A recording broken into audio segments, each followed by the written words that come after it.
Welcome to NMAX Sivan Muthukani. In the video, we will talk about whole number. Question number 5. A taxi driver filled his car petrol tank with 40 liters of petrol on Monday. The next day, he filled with 50 liters of petrol. If the petrol cost rupees 44 per liter, how much did he spend it all on petrol? So Monday, எவ்வளோ fill பண்ணிருக்காரு?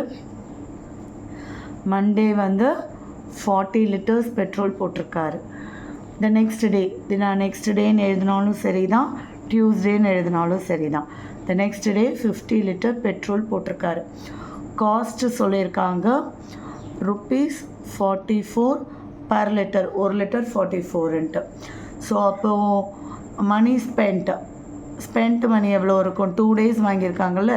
So spend money is equal to 40 into 44 first day plus 50 into 44. நம்ம as usual பண்ணது தான். 44 வெளியே எடுத்துடுறோம். இங்கே 40 + 15 வருது. So 44 into 90. இல்லை பின்னாடி இருக்க 0 அப்படியே எடுத்துக்கலாம். 9ஆல் மட்டும் மல்டிபிள் பண்ணுறோம். 9 4s are 36, 3 carry, 9 4s are 36, 39. So rupees 3960 தான் அவர் ஸ்பெண்ட் பண்ணியிருக்காரு.